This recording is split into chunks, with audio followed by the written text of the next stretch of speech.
अखबार पढ़ते ही जैसे संध्या की धड़कनें रुक गई। वो बेसुध होकर कटे हुए पेड़ की तरह गिर पड़ी। न्यूज़ देखकर और बेटी की हालत देख सरोज जी और श्याम जी दोनों ही रो पड़े। कविता भी सन्न थी। एक ही वाक्य पूरे घर में गूंज रहा था, अभिनव लापता है। दिन बीतते गए, ना कोई चिट्ठी, ना कोई सूचना। संध्या रोती गिड़गिड़ाती, हे भगवान, मेरे पति को सही सलामत लौटा दो, मेरे सिंदूर की लाज रख लो। लेकिन गांव के चौराहे पर भीड़ लगी थी। ढोल बज रहे थे, तिरंगा लहरा रहा था, लोग भारत माता की जय के नारे लगा रहे थे। लेकिन उस भीड़ में एक चेहरा ऐसा भी था जो लाख मुस्कुराने की कोशिश कर रहा था, लेकिन बार बार उसकी आंखें छलक जाती। और वो चेहरा था संध्या का, जो अपने फौजी पति के बॉर्डर पर जाने के नाम से ही कांप जाती। अभिनव ने जाते जाते संध्या को बहुत समझाया, देखो संध्या, फिर से मत रोना। इस बार वादा करो, मेरे जाने पर तुम हंसती हुई मुझे विदा करोगी। अभिनव की ये बात सुनते ही संध्या की आंखें फिर से नम हो गई। उसने होंठ काटते हुए मुस्कुराने की कोशिश की और बोली, अभिनव, तुम तो देश के सिपाही हो और मैं तुम्हारे प्यार की सिपाही। दोनों की ही ड्यूटी है, तुम्हें सीमा की और मुझे तुम्हारे इंतजार की।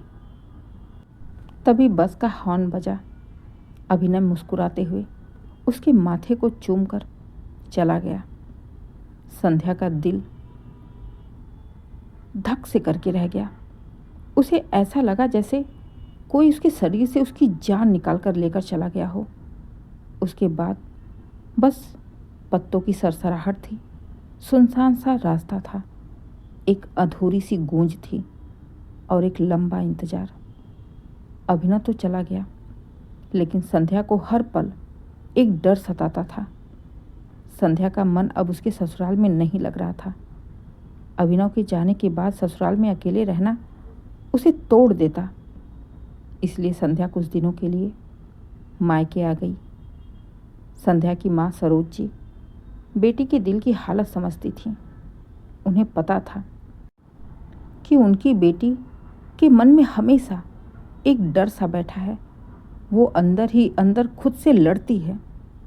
लेकिन वहीं संध्या के पापा श्याम जी हर रात उसे समझाते, बेटी, फौजी की बीवी होना आसान नहीं है। वो सरहद पर है तो तू यहाँ उसकी ताकत बन के रह। अगर तुम ऐसे कमज़ोर पड़ जाओगी तो वो अपनी लड़ाई नहीं लड़ पाएगा। फौजी की बीवी कोई मामूली औरत नहीं होती। उनके लिए बहुत बड़ा जिगर चाहिए होता है।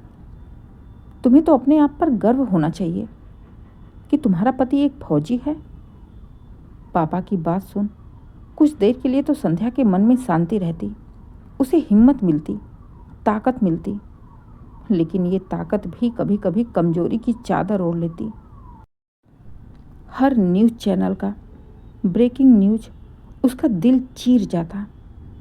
एलओसी पर फायरिंग, 2 जवान शहीद। इतना सुनते ही हर बार वो कांप जाती। कभी मोबाइल स्क्रीन को निहारती तो कभी भगवान से प्रार्थना करती, हे भगवान, मेरे अभिनव को सही सलामत रखना। अभिनव की पोस्टिंग भी ऐसी जगह थी जहाँ से रोज़ फ़ोन भी नहीं आ सकता, क्योंकि नेटवर्क की दुनिया सरहद पर अक्सर मरुस्थल हो जाती है। लेकिन चिट्ठियाँ आती थीं, अभिनव की लिखावट में जैसे वो खुद बोल रहा हो। संध्या, जब रात में मैं बंदूक थामे पहरा देता हूँ तो मुझे तुम्हारा आंचल याद आता है। वो सुकून, वो गर्मी, वो तुम्हारी चूड़ियों की खनक मेरा सुकून बन जाता है।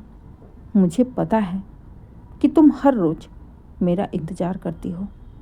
संध्या, मैं यहाँ गोली खा सकता हूँ, पर तुम्हारा इंतज़ार अधूरा नहीं छोड़ सकता।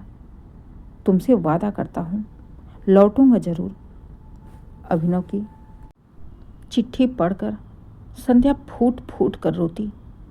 हर चिट्ठी संध्या के आंसुओं से भीगी होती, लेकिन हर बार वो ज़बरदस्ती मुस्कुराकर चिट्ठी को बड़े ही प्यार से सहलाकर उसे अपने तकिए के नीचे रख देती।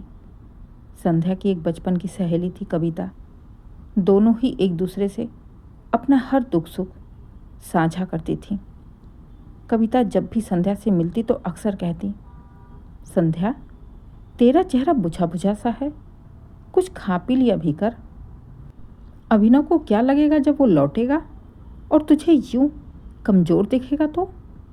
कविता की बात सुन संध्या एक हल्की हंसी हंसते हुए कहती है, कविता, जब वो लौटेगा तो उसकी बाहों में छुपकर फिर से जी लूँगी मैं अपनी ज़िंदगी। अभी तो बस सांस ले रही हूँ, जी नहीं रही। अगले ही दिन टीवी पर ब्रेकिंग न्यूज आई। भारत पाकिस्तान सीमा पर बड़ा हमला, कई जवान घायल, कुछ लापता। न्यूज़ सुनते ही संध्या की धड़कनें तेज हो गई। उसकी सांस हलक में ही अटक गई। कांपते हुए हाथों से मोबाइल उठाया, अभिनव को फ़ोन लगाया, लेकिन उधर नेटवर्क नहीं था। संध्या का दिल जोर जोर से धड़क रहा था। घंटों तक कोई खबर नहीं, कोई सूचना नहीं। न्यूज़ देख देख कर संध्या की जान निकली जा रही थी। आंखों के आंसू अपने आप ही झरने की तरह बहने लगे थे। रात भर वो जागती रही, ना कुछ खाया ना पिया। सुबह सुबह जैसे ही अखबार आया, वो भागकर अखबार उठाकर पढ़ने लगी तो उसमें नाम छपा था, जवान अभिनव यादव लापता। अखबार पढ़ते ही जैसे उसकी धड़कनें रुक गईं। वो बेसुध होकर कटे हुए पेड़ की तरह गिर पड़ी। न्यूज़ देखकर और बेटी की हालत देख सरोज जी और श्याम जी भी रो पड़े। कविता भी सन्न थी। एक ही वाक्य पूरे घर में गूंज रहा था, अभिनव लापता है। दिन बीतते गए, ना कोई चिट्ठी ना कोई सूचना।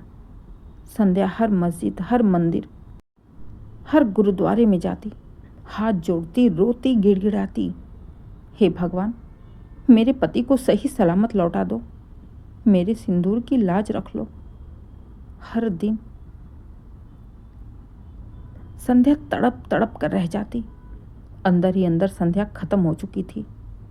बस मन के किसी कोने में एक छोटी सी आस उसे जिंदा रखी थी कि उसका अभिनव से मिल जाएगा। बाकी तो सारे घर वालों ने, मायके वालों ने, ससुराल वालों ने, सबने कहीं ना कहीं मान ही लिया था कि अभिनव अब इस दुनिया में नहीं रहा। लेकिन जब तक पक्का सबूत न मिल जाए तब तक कहना मुश्किल था, और संध्या के सामने किसी की कुछ भी कहने की हिम्मत नहीं होती। दिन बीतता गया। संध्या अब एक जिंदा लाश की तरह थी, ना खाने की सुध ना पीने की सुध। बस गुमसुम सी पड़ी रहती और लगातार अभिनव का फ़ोन मिलाती रहती। एक दिन अचानक से एक फ़ोन आया, मेजर राघव बोल रहा हूँ, हमें अभिनव की एक हल्की लोकेशन मिली है।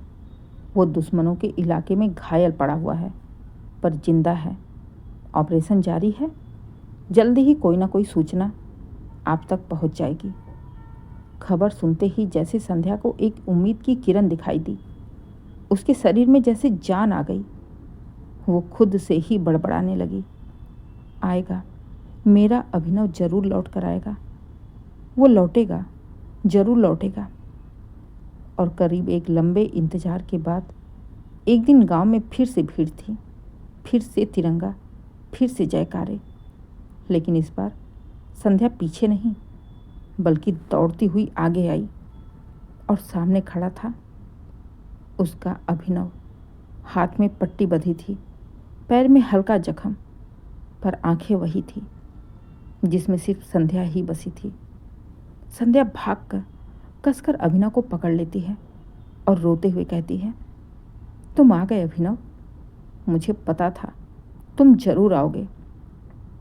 अभिनव ने प्यार से संध्या के माथे को सहलाते हुए कहा, हाँ संध्या, मैं आ गया, वादा किया था ना कि जरूर आऊँगा। अभिनव की बात सुन संध्या ने उसका माथा चूमा और रोते हुए बोली, अब कभी मत जाना मुझे छोड़कर। संध्या की बात सुन अभिनव मुस्कुराया। अगर मैं ना जाऊंगा तो कौन जाएगा? इस सवाल का जवाब संध्या के पास कुछ भी नहीं था, क्योंकि वो जानती थी कि ये मोहब्बत सिर्फ घर की चार दीवारी तक सीमित नहीं रह सकती। उसकी मोहब्बत उस मिट्टी से भी थी जिस पर उसका पति अपनी जान निछावर करता है। अभिनव के बहुत समझाने पर अब संध्या ने खुद को मजबूत बना लिया था। इस बार जब कुछ दिन घर रहने के बाद अभिनव वापस जाने लगा तो संध्या उसकी वर्दी पर हाथ रख तिरंगे को देखते हुए कहती है, अभिनव जाओ, लेकिन लौट कर आना, क्योंकि मैं सिर्फ एक पत्नी नहीं, एक फौजी की पत्नी हूँ जिसका दिल रोज लड़ाई लड़ता है, डर और भरोसे की। अभिनव के समझाने के बाद अब संध्या अपने मन में कोई भी बुरा ख्याल नहीं लाती, बल्कि उसके मन में आया कि जैसे मैं अभिनव के जाने के बाद रोज घुट घुट कर मरती हूँ, उल्टे सीधे ख्याल दिमाग में आता है, वैसे ही तो हर फौजी की पत्नियों को आता होगा। कहीं ये हमारी कमजोरी ही हमारे फौजी पतियों के लिए काल न बन जाए। इसलिए उनकी ताकत बनने के लिए संध्या ने गांव में अन्य फौजी की पत्नियों के साथ लेकर एक संगठन चलाया जिसका नाम रखा सहारा, जो युद्ध में घायल, शहीद या लापता सैनिकों की पत्नियों की सहायता करता है। संध्या की ये पहल, ये सोच हर उस महिला के लिए प्रेरणा है जो सोचती है कि फौजी की पत्नी सिर्फ इंतज़ार करती है, नहीं, वो भी लड़ती है, अंदर से, खुद से, हर बार, हर सांस के साथ।